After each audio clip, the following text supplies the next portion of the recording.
actually describe Burning Man not as an event that takes place, but as a community, which is a gathering of some of the most creative, extraordinary individuals in the world.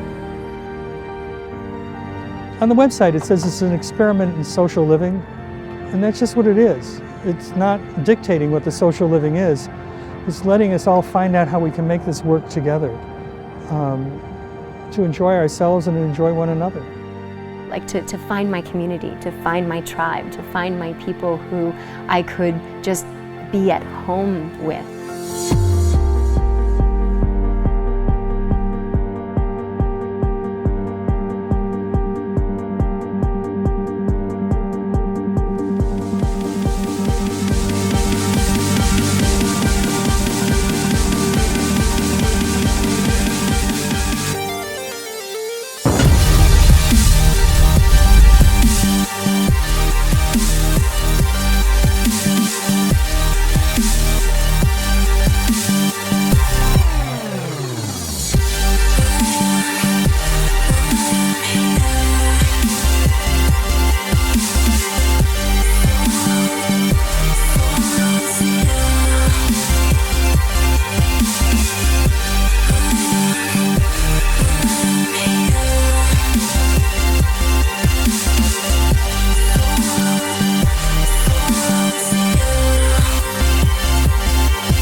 This is the Burning Man as he stood in the desert last year at the center of Black Rock City. He's pretty big, isn't he? The largest we've ever done. We're going to shrink him back down this year, but the thing I like about this design, if you get close to it, then you're in this position where you have to look up so vertically that it actually hurts your neck, and at the same time it registers right at the bottom of your spine at the same time, and fills you with almost to the extent that you feel you might teeter over, and that translates into a feeling of that combines a keen sense of jeopardy with a feeling of complete awe. And I'm very interested in those two feelings and what you can do with them. That, in fact, goes back to the beach where we began. As was said, it was done by a spontaneous impulse one afternoon in San Francisco. And as we did it over 5 years' time, it began to grow up because ambitious people always want to exceed themselves. And we had some motivated people, so motivated that eventually they were carrying the torso of this 4-story giant down a sand dune because it was utterly illegal and we were trying to be discreet. And all part of a bohemian milieu that I participated in with many people in the 80s in San Francisco, a place that's famous for its underground culture. And the interesting thing about that is originally it was a bunch of mainly carpenters that I knew that I recruited to build this thing, and during all the time that we did it, not one of them ever asked me what it meant. They never asked what it represented, and that was because they were used to it. Most of them were artists in their free time and craftsmen in their professional life, carpenters. And so they spent their lives building balloon frame houses. Here was a man the size of a house. It looked like us. there wasn't any need to ask what it meant. And it was that immediate of a relationship. As it grew larger, it took us, 4 years on the beach to invent the first 2 human technologies. It took us 4 years to master fire, and in the 5th year, we actually learned how to use the lever. And we put a big, the center of gravity, which of course the solar plexus. We had no symbolic intent, but that was the best way to engineer the rising of it. The hawser, big ship's hawser, would go over a boom, and people would, and the rope would hinge on that and gave us mechanical advantage. And when that figure hit about 45 degrees, first of all, it had no brakes, so if people kept pulling on that rope, they would just have toppled on them like a gridiron. And so there was certainly a sense of foreboding mixed with awe. And when after it exceeded 45 degrees and you were looking up at it like that, it just seemed to open up a window on another world altogether. And tension sang down that rope, entered into everybody. We of necessity were aligned with its spine so that we could pull it up, efficiently.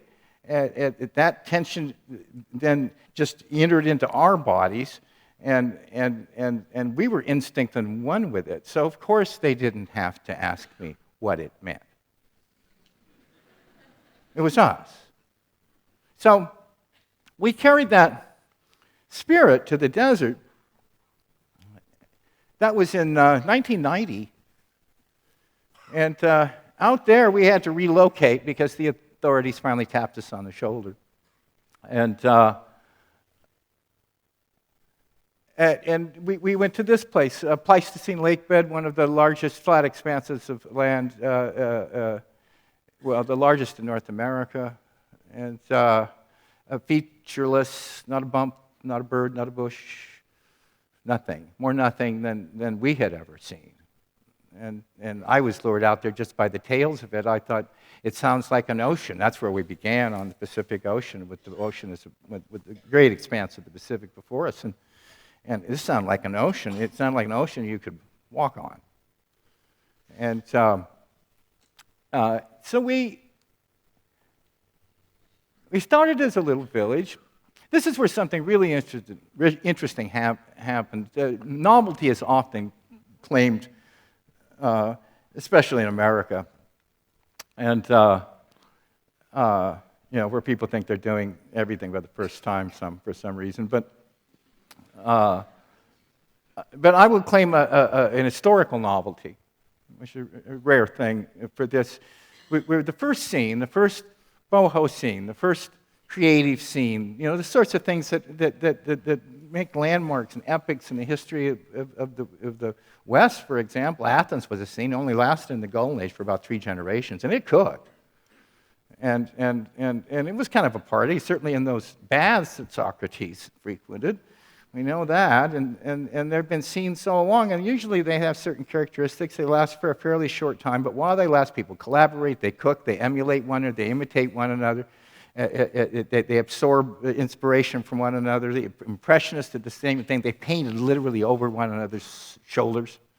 They weren't worried about looking derivative, as people are in the art marketplace today. And that's the kind of scene that we came out of. And there's one interesting thing about any bohemian scene, and worlds that are ordered by the artistic impulse, or ordered by this instinct to confront the unknown. Show me art that doesn't have the unknown in it, and it's not good art. The unknown always has to be an art. And the interesting thing about it is that bohemians are very, very generous people. People who live for their gifts, live by their gifts, and live to give those gifts to other people. And so we took that with us. And moved out and turned a scene into a city. The big novelty. Suddenly, we took a scene and turned it into a city. 27, going on 28 years now, we're still around. Well, there aren't many scenes that last that long. Hardly. And what the one thing you need to know most is that just as, the thing about Burning Man is it takes the middle out of everything. You know, when I was talking about the man and us, and it just right into us, and with no mediating process of an explanation, a symbolic intention. And we tend to take the middle out of everything, take the middle out of economics, which I'll get to in a second. When I'm designing spaces, as we design our city, we're constantly looking for ways that we can affect the context, the perceptual context of people's experience. We don't tell them what the content is. They do that. We don't tell them what the man means. They can do that through their participation. But my great hero, William James, once said, proposed a thought experiment. He said, if a man encounters a bear in the forest and he runs away, did he run away because he was scared, or was he scared because he ran away? He thought, and I think, he was scared because he ran away. And that's what Burning Man does. It starts with actions. It takes the middle out. You don't get a canned explanation. There's you, there's your experience, and then there's the incitement to leap into that experience and construct it for yourself in a world such as ours, which is dominated by consumerism and dominated by the commodification of every kind of experience, and it's explained away, and it's so awfully over-mediated. I know this is like a conference of people, you know, experimenting with the media, but we live in a terribly over-mediated world. And that's what happens out there. We took the ethos of Bohemia, which was so much about gifting, so much about giving. Artists are so generous, they give to one another. These days, people do enormously large works, and maybe I should get to those. Oh, well, that's a big work. I like that. That's actually an illustration of what, it's a Greek word, synecdoche. It means a rhetorical term. It means using a part to represent the whole. And that is, well, I just wanted you to imagine it. That's a really big sculpture, isn't it? And look at that woman over there. Both of them are doing the very thing I did, that tension here and barely anchoring your spine. You're stretched like the ultimate vertebrate for a moment. And in jeopardy and filled with awe. There's something about the space. There was the last work of art, this work of art. None of these things I'm showing you were ever signed. You know, and it is the nature of bohemians to if you live by, you just live. You see, the point of the whole matter is everything in our society out there is driven by gifts. And gifts, unlike anything in the marketplace, which is all mediated through transactions. That's the consumer world we live in. But a gift has an unconditional value. Everyone knows that. 11-year-olds know that. If you give something expecting a return, you haven't given it. You haven't opened your heart. A gift has an unconditional value. So we have a whole city. We have a whole city that's teeming with gifts, millions of interactions, more experience than anyone could absorb, and all of it pretty soulful, pretty heartfelt. You know, impulses just racing up and down people's spine and seeming to radiate out of people's eyes. And it reminds me of when there was an earthquake in San Francisco, and I went out, and everybody hit the streets and was running around and honking their horns, you know, by an impulse, right after the earthquake. And it was if someone, it shook the Kundalini serpent, and everybody's souls were just radiating out of their eyes. Never seen anything like it. Absolutely wonderful. But that's kind of what it's like out there in the presence of all these things that are so immediately available and accessible to everybody. You know, I'll talk about disintermediating economics. It's not the Burning Man. There's no money involved. We have a $30 million budget. And you buy a ticket, a commodity. It's called a ticket. But out there, but they go out there and they take all this stuff they bring to the site, since there's nothing there to begin with, and they transform the value and make it into an unconditional value, unlike things transacted in the marketplace. Now, This thing, Trojan Horse, I didn't even know it was coming. They didn't apply for a grant, though we give out about, this year we'll be giving about $1.2 million in grants to artists. But that's only not even a third of the money that gets put into art. The other source is crowdsourced over the internet. And people give enormous amounts of money to projects. They say, we propose this vision, will you help? And that nets in total easily what we spend on grants. And then there's a third source. We've sort of reinvented 19th century patronage of the arts. Where did the money come from to do that? It was some people who were wealthy who said, we want to give a gift to the entire city, not simply enjoy, our higher level consumption. That we want to give something to everybody. And you put all those together, and you're looking at millions of dollars that are being produced by this gift stream. This is another piece. It's by a group in San Francisco. It's an animatronic snake guarding its egg. All along that spine, talk about art for vertebrates, this is it.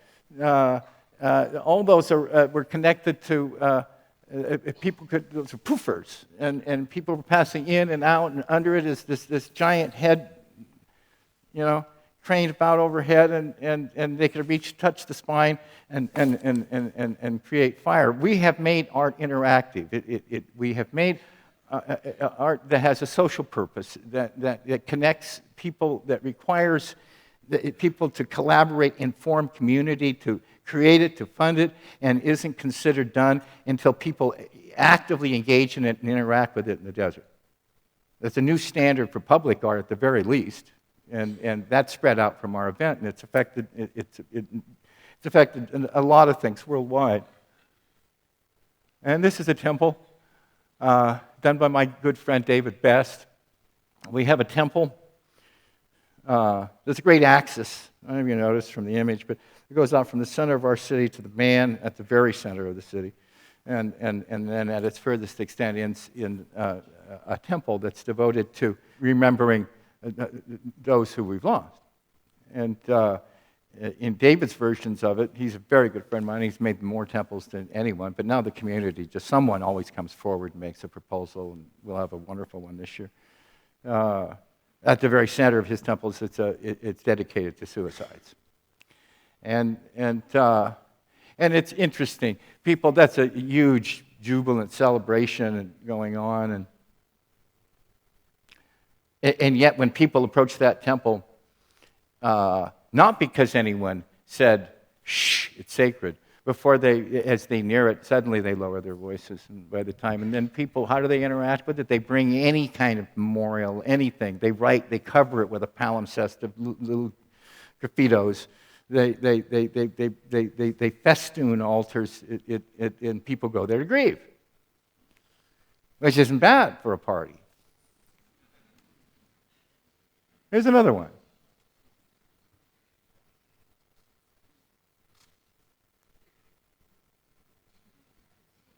And this is a really interesting piece. I showed you two temples that are basically sacred architecture, not bilaterally symmetric, and that elicit devotion and worshipful action.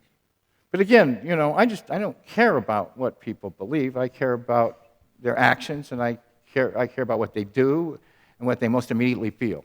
Let's just jump from one to the other, if we're going to unite everybody in the postmodern world. But this is sort of about that subject. It was called the church trap. I see some people can identify with that. There's actually a lot of sacred art in our event. And this, again, is a sort of disintermediated notion, Do you necessarily need the mediating God or church? Maybe what's embedded in your soul can just reach out to the cosmos and skip the middleman. You know, sometimes I talk at churches anymore, and I have a little trope I use. I say, well, you know,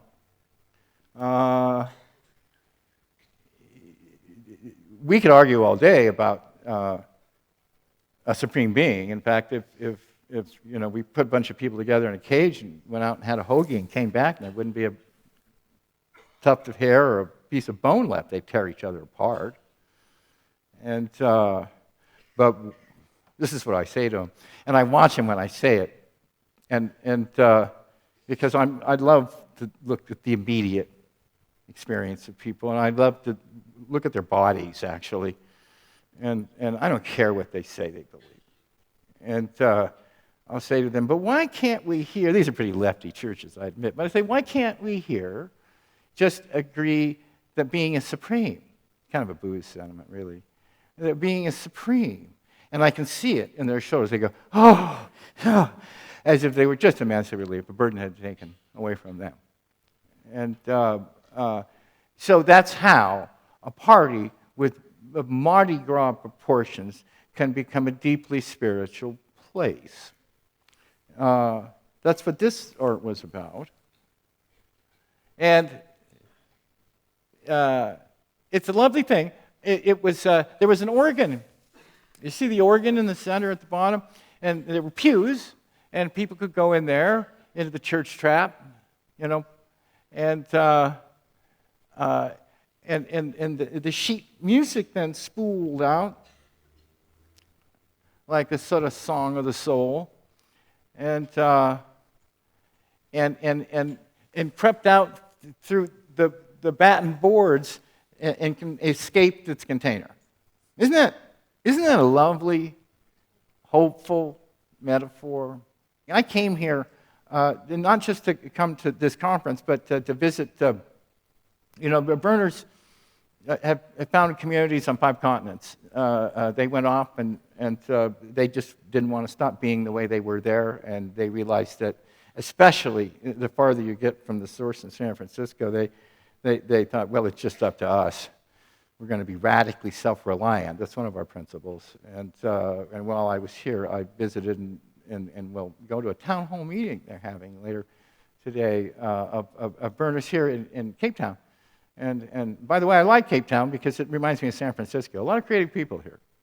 And they do an event called Africa Burn, and which is growing and going down, having unique challenges, but they're going down the same path we went through. And what we envision and what we're working toward now is to, since there are communities worldwide, we want to create these immersive experiences that can unite people of such diverse backgrounds and allow them so much liberty. I like to quote the motto of the American Grains. It was unity in essentials, liberty in non-essentials, and charity in everything. And that's what we think the world needs, and we think we can scale it. We actually think we can scale it because we engineer a context that generates culture and identity the way in ages past, unselfconsciously, culture itself provided a thorough home for mankind on earth. That home has got a little rickety as this dish appears, but we think it can be reconstituted if we get smart about designing it. And that's what I have to say to you today.